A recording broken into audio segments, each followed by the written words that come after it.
طاہر کے جسم کو ٹھوکر مارنے کے بعد مغلب نے کہا، دیکھا تم کہتے تھے کہ ذرا اور انتظار کر لے، اس زہر کا ایک قطرہ ہاتھی کو مار دینے کے لیے کافی تھا، ذرا مشعل نیچے کرو میں دیکھوں اس نے کیا کھایا ہے۔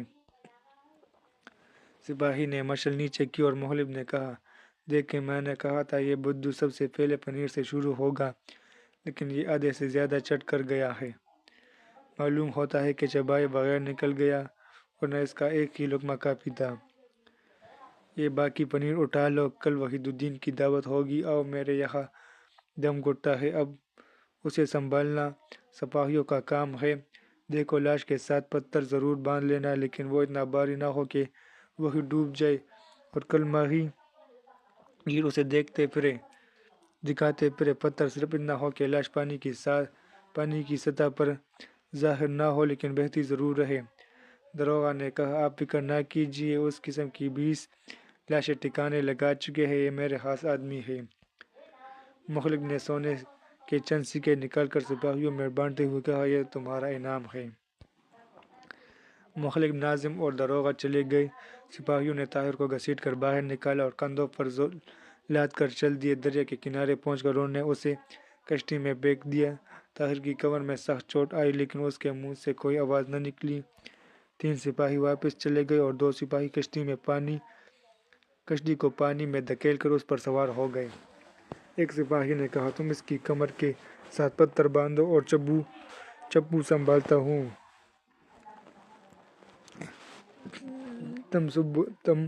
تم سب برے کام مجھ سے کرواتے ہو، اب اس کے ساتھ اور برائی کیا ہو سکتی ہے؟ آج تم یہ کام کرو، کل میں کروں گا، کل بھی 2 اشرفیاں مل جائیں گی، خدا کرے وزیر خارجہ چند اور آدمیوں پر بھی اپنے زہر کی آزمائش کرے، لیکن دوست اس کام سے وزیراعظم اور داروغہ نے جو کچھ حاصل کیا ہوگا اس کا 1000واں حصہ بھی ہمیں نہیں ملا۔ کشتی پر تمام ضروری چیزیں رکھی ہوئی تھیں۔ سپاہیوں نے طاہر کی کمر میں رسی ڈال کر اس کے ساتھ ایک پتھر باندھ دیا۔ منجدار میں پہنچ کر دونوں نے طاہر کو ہاتھ اور پاؤں سے پکڑا اور آہستہ آہستہ سے پانی میں ڈال دیا۔ طاہر کچھ دیر دم روکے پانی کے ساتھ بہتا رہا، بلاخر اس نے اوپر آنے کی کوشش کی۔ کمر کے ساتھ پتھر پہلے ہی کس کر بندھا ہوا تھا اور بھیگ جانے سے رسی کی گرو اور سخت ہو گئی تھی۔ تاہم اس نے محسوس کیا کہ وہ پتھر کا بوجھ اٹھا کر تیر سکتا ہے۔ جب تک کشتی کافی دور نہ چلی جائے وہ صرف سانس لینے کے لیے سر اوپر نکال کر تیرتا رہا۔ اس نے چند بار اپنے کمر کے بوجھ سے چھٹکارا حاصل کرنے کی کوشش کی لیکن اسے کامیابی کی بجائے چند غوطے آ گئے۔ کپڑے میں پانی رچ جانے کے بعد اس نے محسوس کیا کہ اتنا بوجھ لے کر کنارے تک پہنچنا آسان نہیں۔ اس کا رخ دوسرے کنارے کی طرف تھا لیکن تیز رفتار اور سر پانی سے کنارے کی طرف ایک گڑبڑنے کے بدلے کئی گز بہاؤ کے ساتھ نیچے جانا پڑا۔ اس کی سانس پھول رہی تھی اور اس کے اعضاء شل ہو رہے تھے، لیکن قدرت کی اعانت پر ایک متزلزل نہ ہونے والی یقین نے اس کی حوصلہ کو پست نہ ہونے دیا۔ رات کے وقت سونے سے پہلے سکینہ کچھ دیر صفیہ کے پاس بیٹھی ادھر کی باتیں کرتی رہی۔ صفیہ بے توجہی سے کبھی کبھی کسی بات کا جواب دیتی اور پھر خاموش ہو جاتی۔ جاؤ سکینہ، سو جاؤ، صفیہ یہ کہتی ہوئی بستر پر لیٹ گئی۔ سکینہ اٹھ کر آہستہ آہستہ برابر والے کمرے کی طرف بڑھی، دروازے کا پردہ اٹھایا لیکن کچھ سوچ کر صفیہ کی طرف دیکھنے لگی۔ صفیہ، اس نے جھجکتے ہوئے کہا، میں تمہیں ایک چیز دکھانا چاہتی ہوں، ابھی لاتی ہوں۔ سکینہ اپنے کمرے سے چاندی کا ایک چھوٹا سا ڈبہ اٹھا لائی اور کرسی پر کھسکا کر صفیہ کے بستر کے قریب بیٹھ گئی۔ بھلا اس میں کیا ہے؟ سکینہ نے معصومیت سے سوال کیا۔ مجھے کیا معلوم، دیکھو تو صحیح۔ سکینہ نے ڈبہ کھول کر اس کی آنکھوں کے سامنے کر دیا۔ صفیہ نے بے پرواہی سے گردن اوپر اٹھائی اور ایک نظر ڈالنے کے بعد پھر اپنا سر تکیے پر رکھ دیا۔ سکینہ نے ڈبے سے چمکتے ہوئے موتیوں کا ہار نکال کر اسے دکھاتے ہوئے کہا، یہ لو، میں نے آج ہی منگوایا ہے۔ میرا ارادہ تھا کہ تمہیں شادی کے موقع پر یہ تحفہ پیش کروں گی لیکن میں اتنے دن انتظار نہیں کر سکتی۔ تم اسے اپنے پاس رکھو۔ جوہری کہتا ہے کہ اس سے بڑے موتی سارے بغداد میں نہیں۔ میں نے اسے ایک ہیرے کی انگوٹھی لانے کے لیے بھی کہا ہے۔ وہ کہتا تاکہ بغداد میں اس جیسا ہیرا کسی کے پاس نہیں ہوگا۔ لو صفیہ، یہ ہار مجھے پہن کر دکھاؤ۔ صفیہ بے حس و حرکت موتیوں کے ہار کی طرف دیکھ رہی تھی۔ سکینہ نے اسے بازو سے کھینچ کر اوپر اٹھایا اور اس کی مزاحمت کے باوجود اس کے گلے میں ہار ڈال دیا۔ صفیہ ہار اتارنے کی کوشش کر رہی تھی اور سکینہ اسے روک رہی تھی۔ اس زور آزمائی میں ہار کی لڑی پر دونوں کی گرفت مضبوط ہوتی گئی۔ سکینہ کہہ رہی تھی کہ خدا کے لیے اسے اتارو مت، یہ بدشگونی ہے، نہیں تو مجھے تمہاری موتیوں اور تمہارے ہیرو سے نفرت ہے۔ مجھے اس محل سے نفرت ہے، مجھے اپنی زندگی سے نفرت ہے۔ سکینہ مجھے تنگ نہ کرو۔ اس کشمکش میں ہار ٹوٹ گیا، کچھ موتی بستر اور کچھ فرش پر بکھر گئے۔ سکینہ نے عمدیدہ ہو کر کہا، تم بہت ظالم ہو۔ صفیہ نے قدرے نرم ہو کر کہا، سکینہ مجھے معاف کر دو، میں صبح ان موتیوں کو اپنے ہاتھوں سے پرو کر پہن لوں گی، لیکن صرف تمہارے لیے، کسی اور کے لیے نہیں۔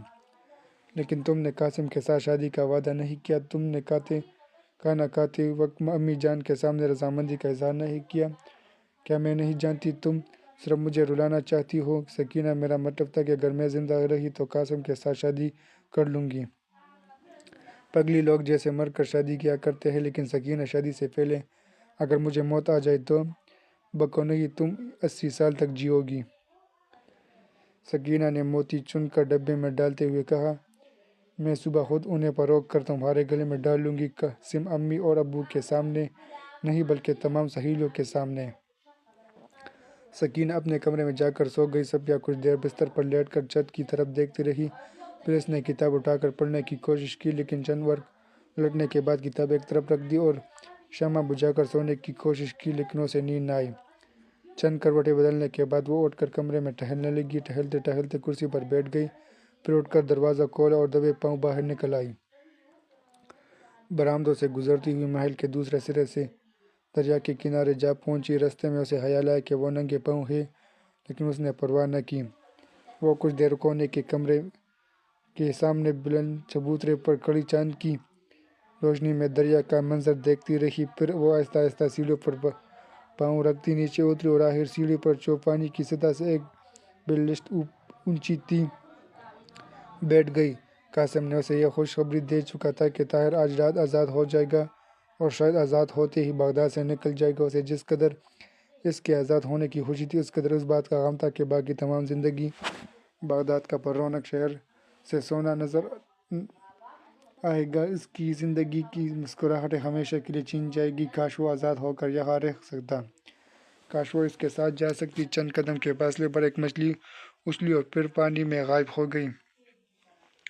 صفیہ نے اپنے دل میں کہا، مجھے اور اس مچھلی میں کوئی فرق نہیں ہے، آسمان کو ایک بڑا سمندر سمجھ کر ایک ہی جہت میں وہاں پہنچ جانا چاہتی ہے۔ اپنے چھوٹے چھوٹے پر دیکھ کر اسے یہ خیال گزرتا ہے کہ شاید میں اڑ سکتی ہوں، لیکن یہ پانی کی سطح سے اوپر ایک نگاہ سے زیادہ بھی نہیں دیکھ سکتی۔ اسے کیا معلوم کہ اس کے صبر پر صرف تیرنے کے لیے ہے،